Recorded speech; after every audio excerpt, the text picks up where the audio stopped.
헬로 에브리원, 안녕하세요. 월스트 파인더 김석환입니다. 일단 박수 한번 치고 시작할까요? 왜 박수냐? 미국 3대 지수 모두 사상 최고치를 기록을 했죠. 5월 들어서 우리가 보통 5월은 세리메이라고 하는, 그러니까 월가의 전통적인 격언도 있긴 하는데 그걸 이미 4월에 한번 미리 좀 두드려 맞은 것 같고, 5월은 상당히 좋은 분위기가 지속이 되고 있습니다. 자, 그러면 이 분위기가 다음 주에도 이어질지 저와 함께 알아보도록 하시죠. 자, 일단 다음 주에는 더 중요하게 우리가 봐야 될 게 한 가지 정도의 이벤트가 있는 것 같습니다. 나머지는 뭐 항상 루틴적으로 있었던 일들이니까 바로 엔비디아의 실적입니다. 다음 주는 뭐 이것 빼면은 얘기할 게 없습니다. 이게 워낙 또 중요한 이슈이기도 하니까요. 일단 전체적으로 시장의 움직임들은 뒤에서 좀 알아보도록 하고요. 엔비디아의 실적이 수요일 장 마감 이후에 나올 예정이다 라고 보면 되겠고요. 우리나라 금융통화위원회 정책회의가 목요일에 있을 예정입니다. 그리고 나머지는 이제 미국의 뭐 주택 관련한 데이터들이라든지 관련한 경제 지표들이 글로벌 주요하게 나오는 것들이 있으니까 요거는 같이 체크해서 보시면 되겠습니다. 바로 들어가 보도록 하죠. 자, 일단 5월 들어서 왜 이렇게 시장의 분위기가 좋으냐라고 하면, 기본적으로는 연준의 금리 인하에 대한 기대감이 높아지고 있는 상황이기 때문에 그렇다라고 하는 거죠. 실제 지금 글로벌 전체적으로 보면 스위스가 지난 3월경에 금리 인하를 했고요. 그리고 이제 그 위에서 스웨덴 같은 경우가 5월에 했죠. 네. 그리고 지금 영국을 비롯해서 ECB 같은 경우도 6월 정도에는 금리 인하를 할 거다라는 기대감이 미국보다 훨씬 더 높게 형성이 되어 있는 상황입니다. 그럼 미국은 왜 이렇게 계속 지연이 되고 있느냐? 뭐 잘 아시는 것처럼 고용시장이 너무 좋다. 그리고 물가가 너무 완고하게 높은 수준이 나타나고 있다. 경제 지표도 너무 좋다. 뭐 이런 거죠. 이러다 보니까 연준의 금리 인하에 대한 기대감이 계속해서 딜레이되는 모습들이 나타났었습니다. 이제 그러다 보니까 그게 실제 이 4월 구간에 있었던 흐름들이에요. 보시다시피 미국의 국채 수익률도 올라가고 있었고 달러도 강세를 보이다 보니까 증시가 잠깐 주춤하는 모습도 보였습니다. 그런데 5월 들어서는 고용 데이터가 다소 냉각되는 모습들이 좀 나타나고 있고, 그리고 간밤에 나온 물가 데이터도 보면 시장 예상을 크게 하회한 건 아닙니다. 그냥 시장 예상에 부합한 정도입니다. 그리고 소매 판매나 이런 데이터가 다시 좀 빠르게 좀 냉각되는 모습들이 나타나고 있다라고 하는 거죠. 이제 그러다 보니까 보시다시피 달러 인덱스도 100일 이동 평균선까지 내려와 있는 상황이고요. 그리고 국채 수익률, 10년물 국채 수익률도 현재 100일 이동 평균선까지 내려와 있는 상황이다라고 보면 되겠습니다. 그러니까 일단 시장은 금리 인하에 대한 기대감이 좀 높아지고 있는데, 그럼 언제쯤 금리 인하를 할 것 같냐라고 보면 일단 9월 정도를 가장 높게 보고 있는 상황이고요. 그리고 그 이후, 그러니까 11월에 대선이 있기 때문에 그 이후인 12월 정도에 한 차례 더 정도, 그래서 현재는 한 연내 2회 정도 금리 인하 할 수 있을 것으로 기대를 하고 있는 상황입니다.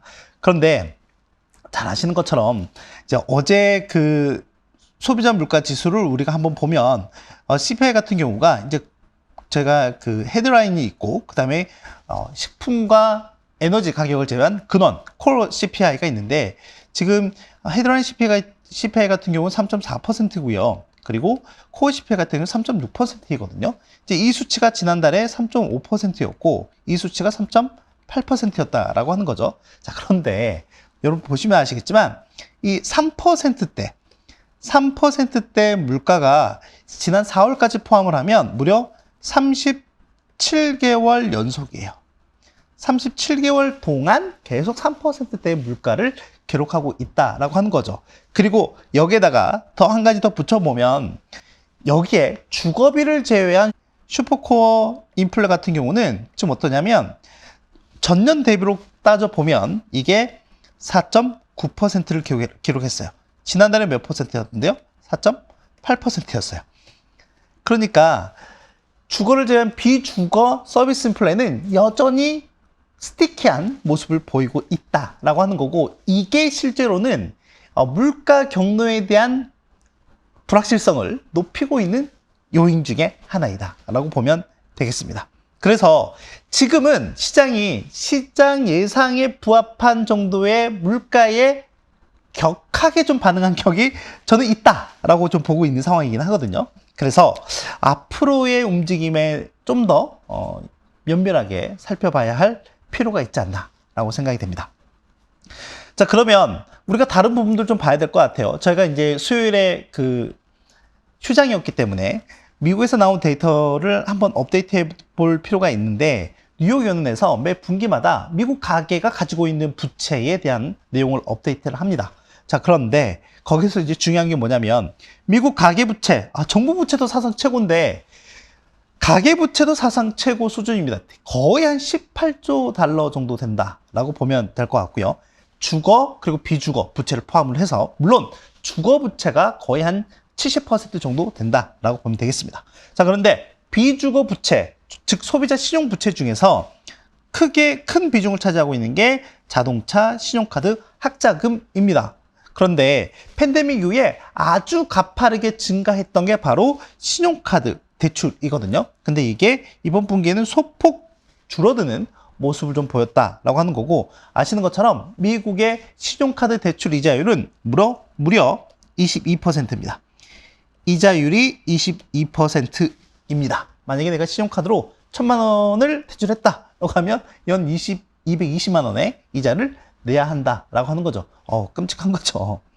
그리고 또 하나는 아시는 것처럼 제가 지난주 월스파에서도 어떤 부분을 언급을 해드렸냐면, 통화정책의 누적 효과와 시차를 고려해야 된다라고 말씀을 드렸습니다. 이게 앞으로는 꽤 중요한 포인트가 될 것 같다라고 말씀드렸는데, 이제 그런 부분들이 실제 미국 가계의 스트레스 상황으로 나타나고 있다라고 하는 거죠. 그 스트레스 상황이 어떻게 되느냐?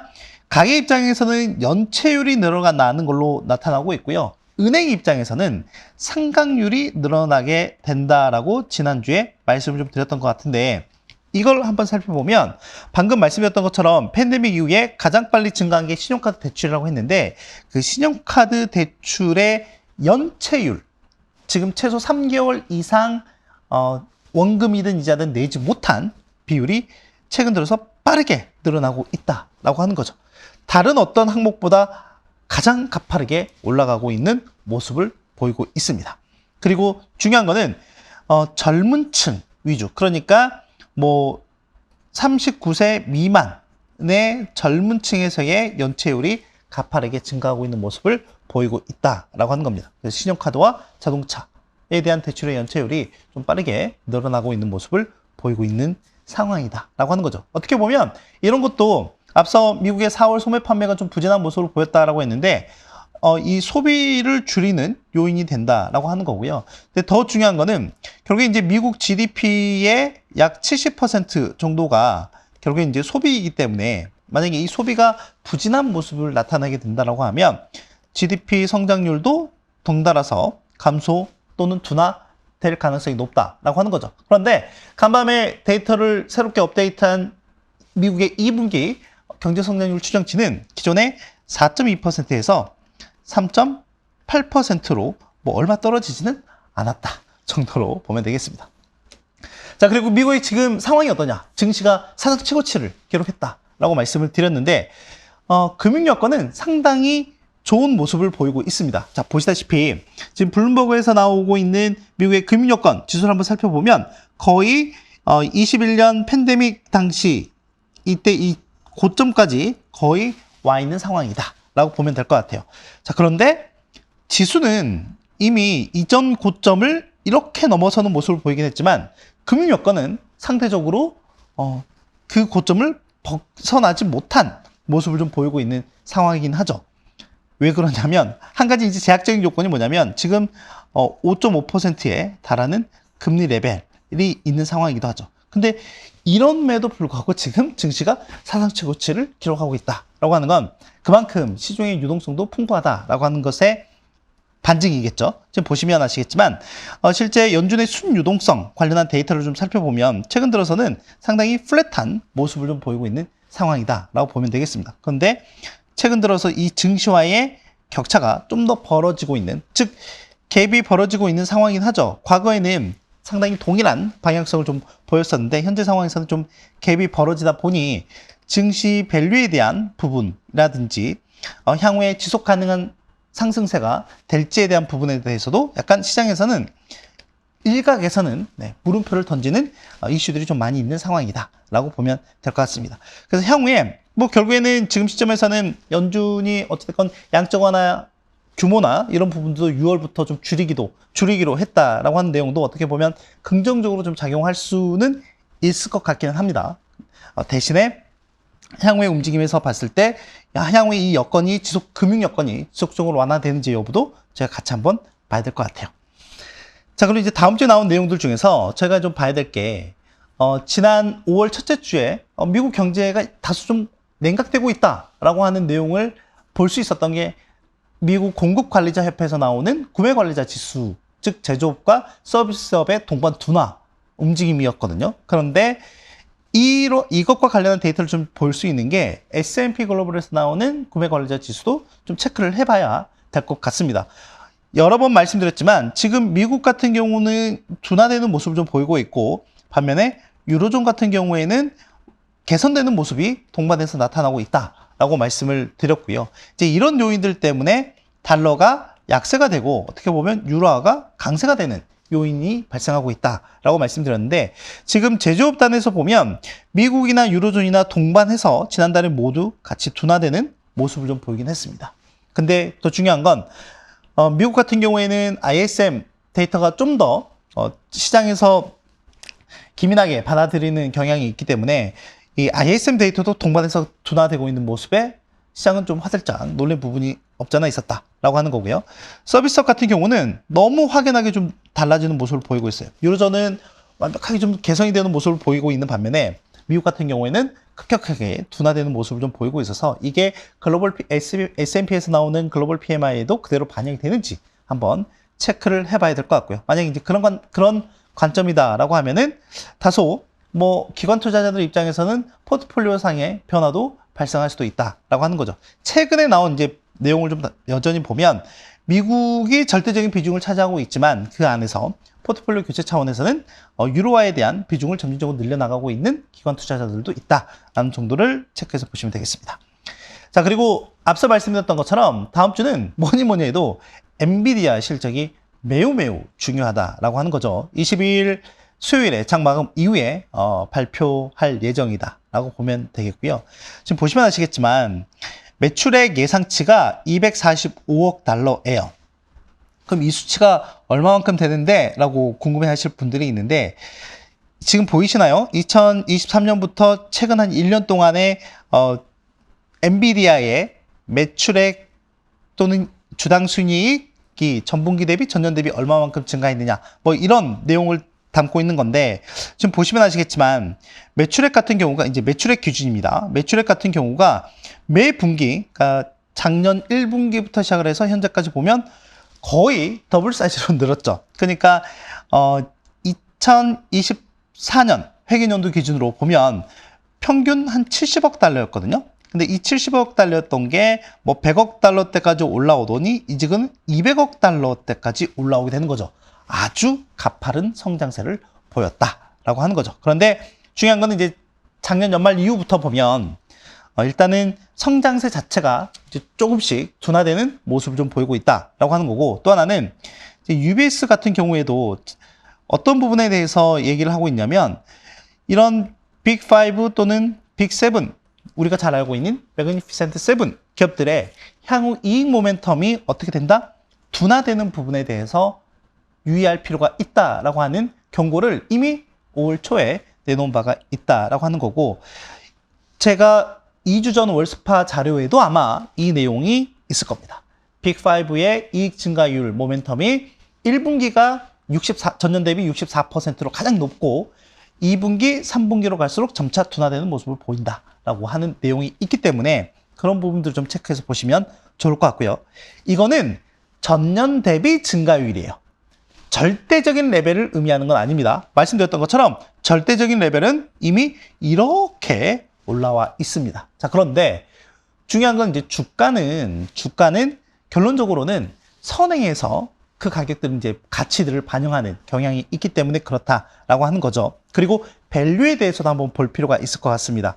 작년 이맘때쯤으로 한번 돌아가 보면 엔비디아는 12개월 선행 PR 기준으로 보면 50배 넘는 밸류를 받고 있었어요. 자, 그런데 이게 지난해 연말까지 거의 한 23, 4배까지 하락하기도 해요.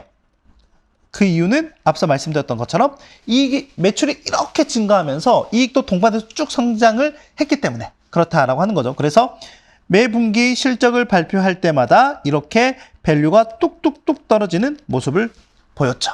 자, 그런데 이제 올해 들어서부터 보면 이 이익 증가폭보다 지금 보시다시피 가격 증가폭이 훨씬 더 큰 모습을 좀 보이다 보니 다시금 밸류가 높아지는 모습을 보였고요. 현재 시점에서 보면 엔비디아의 12개월 선행 PR은 38배고요.